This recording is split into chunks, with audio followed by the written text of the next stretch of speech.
Eu me referi no bloco anterior a uma declaração do Jair Bolsonaro, presidente da República, sobre o ministro do Supremo Tribunal Federal, com trânsito também no TSE, Tribunal Superior Eleitoral, Luiz Roberto Barroso. A gente tem um vídeo do Bolsonaro, aparentemente, eu vou assistir pela primeira vez agora, xingando o Barroso. Mas antes de mostrar esse vídeo, eu quero me referir à declaração que estava na minha cabeça e que eu citei na abertura de passagem. É o seguinte, Jair Bolsonaro disse: eu não ofendi nenhum ministro do Supremo, apenas falei da ficha do senhor Barroso, defensor do terrorista Batista, favorável ao aborto, à liberação das drogas, à redução da idade para estupro de vulnerável. Ele quer que nossas filhas e netas com 12 anos tenham relações sexuais, por ele sem problema nenhum. Fecho aspas. Toda essa parte a respeito de redução de idade para estupro de vulnerável em relação ao Barroso é mentira. É uma mentira do presidente que usa a mentira como método para assassinar a reputação dos outros. Eu discordo do Barroso em várias das outras posições. O caso do Batista é um pouco mais complexo, aí a respeito da responsabilidade de cada um. Sempre fui a favor da condenação do terrorista, sempre critiquei a passada de pano que a esquerda faz em relação ao italiano que recebeu aqui asilo político do Lula, depois acabou confessando o crime lá na Itália.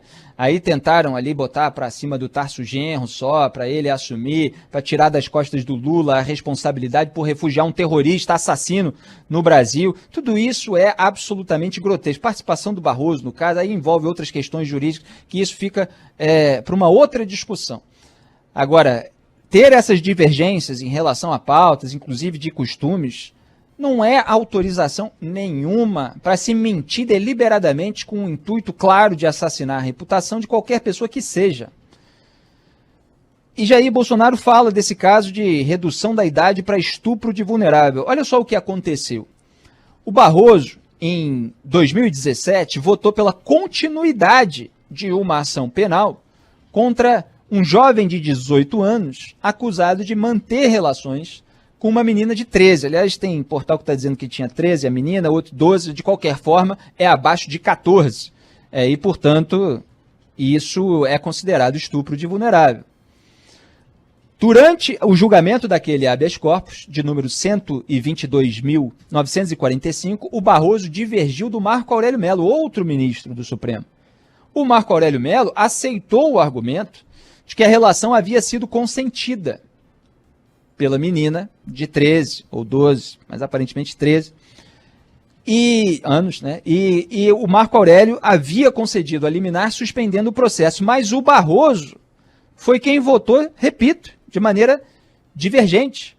E foi o voto do Barroso que prevaleceu e o ministro redigiu o acórdão para que a ação, repito, prosseguisse. Então, o que houve foi uma descrição do Barroso de que, embora haja elementos de que tenha havido o consentimento por parte da menina de 12 anos, não interessa. Só que a lei mostra que abaixo de 14 anos, se o sujeito transar com a menina, ele pode ser aí enquadrado, então vamos manter a ação penal. Quer dizer, é exatamente o oposto do que Jair Bolsonaro está dizendo que o Barroso fez.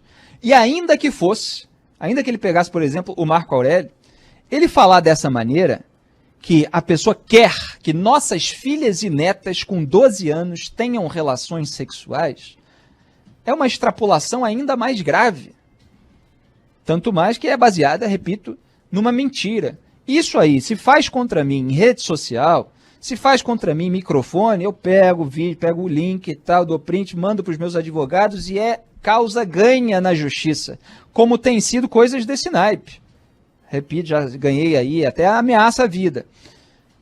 Tá cheio de vagabundo aí para fazer o diabo aí nas redes sociais. E, lamentavelmente, você tem um presidente da República dando esse péssimo exemplo, que depois é repetido pela sua claque nas redes, porque para eles é isso.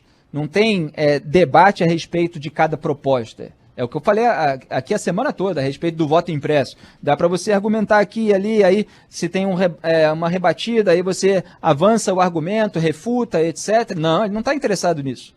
Ele está interessado em polarizar. É o nós contra eles. Nós, santinhos da direita e tal, contra ele que tem posições à esquerda. Barroso, repito, votou a favor da prisão após condenação em segunda instância. Eu não deixo de ter todas as minhas divergências em relação ao Barroso em outras pautas.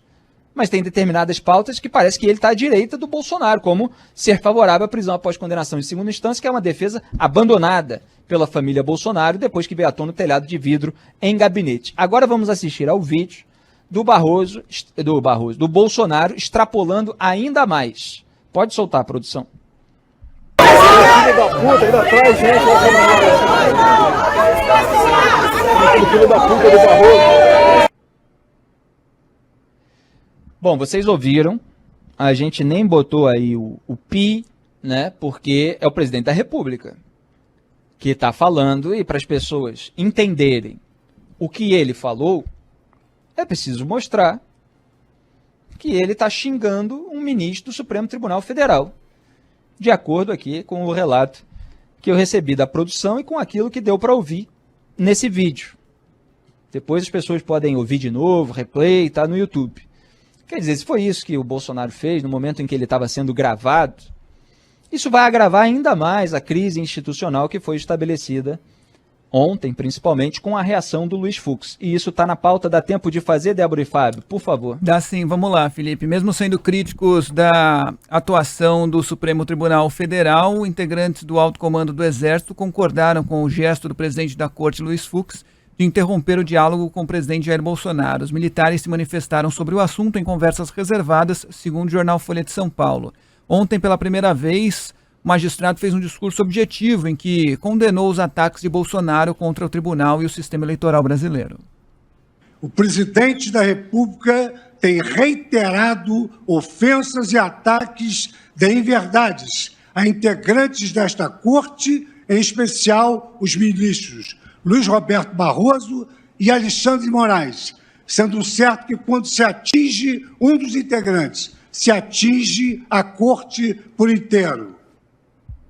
Apesar de ter anunciado o cancelamento da reunião entre os chefes dos poderes, Luiz Fux se encontrou hoje com um dos principais aliados de Bolsonaro, o Procurador-Geral da República, Augusto Aras. Em nota, Aras diz que foi convidado para conversar sobre a relação entre as instituições. O texto coloca ainda que o ministro do STF e o PGR, aspas, renovaram o compromisso da manutenção de um diálogo permanente entre o Ministério Público e o Judiciário para aperfeiçoar o sistema de justiça a serviço da democracia e da República, fecha aspas. Ontem, durante a live na internet, o presidente Jair Bolsonaro alegou que Fux está desinformado e voltou a fazer ataques. Felipe.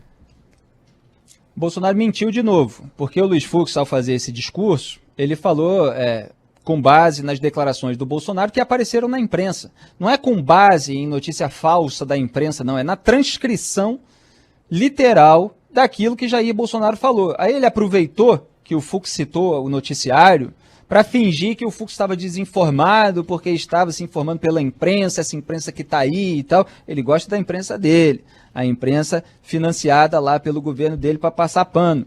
É isso que ele gosta, mas não era o caso. Ele falou as coisas que falou, tanto que está repetindo hoje e de uma maneira pior. E é claro que, assim como a gente mostrou outro dia aqui nesse programa, para quem acompanhou, a gente mostrou o vídeo do senador Alessandro Vieira interrogando o reverendo lá na CPI da pandemia, aquele atravessador tentando lucrar num período de crise sanitária, sendo intermediário de vacina. E aí o Alessandro Vieira foi para cima ali do reverendo, dizendo, até me perdi aqui na analogia, que eu ia fazer a respeito dele. Sim, que ele já tinha passado o tempo da autocrítica, do exame de consciência, que agora era o tempo da punição. Se ele tinha algum resquício ali de moralidade, ele já podia ter se arrependido antes. Não adianta chorar agora que você é alvo de uma CPI e que você está ali sendo devidamente interrogado. Teve chance para fazer o certo antes. Agora passou essa chance. E é isso, basicamente, que o Fux estava indicando ainda... Repito, ainda de uma maneira generosa. Eu falei lá atrás e tal, então é preciso haver o respeito mútuo para ter o diálogo. Fez bem em cancelar a reunião e o Bolsonaro dobra a aposta, triplica, porque ele gosta disso. a situação se deteriora com o aumento do dólar, com o aumento dos juros, isso pressiona a inflação, o cenário econômico fica ruim, a perspectiva fica ruim, a incerteza aumenta, e Jair Bolsonaro, como não consegue resolver esses problemas, porque o bolsonarismo não consegue não conseguiu nem realizar um relatório decente sobre o próprio voto impresso, mudou em cima da hora e tal, e acabou perdendo, ele vai e começa a querer melar o jogo, a querer xingar todo mundo, a querer dizer, então não tá nas 4 linhas da Constituição, então também a reação não vai estar e tal. E aí é jogar xadrez com pombo, né? Faz tudo aquilo em cima do tabuleiro e tenta jogar a bola pro mato, né? Na analogia do futebol. Então Jair Bolsonaro já passou do tempo dele ter a sua autocrítica, o seu arrependimento. Ele bota aí toda essa banca para depois querer conversar e aí amenizar se as exigências dele forem atendidas. Não é assim. Você tem 3 poderes, você está numa democracia. E o Augusto Aras é um dos maiores vexames de toda essa gestão do Bolsonaro, é a nomeação do Aras e a omissão deliberada dele, porque existe a CPI por causa da omissão dele, e agora existe toda essa treta com o judiciário, e esses recursos do TSE, do próprio STF, de botar ali investigação de ofício e tal, também estimulado pela omissão do Augusto Aras. Eu tenho uma série de críticas a determinados procedimentos, mas não posso deixar de constatar que o Aras se omite, e o Luiz Fux conseguiu encontrá-lo, porque ele parecia que estava até foragido, né? Então vamos ver como é que vai se solucionar esse grande problema que se tornou e que é Jair Bolsonaro.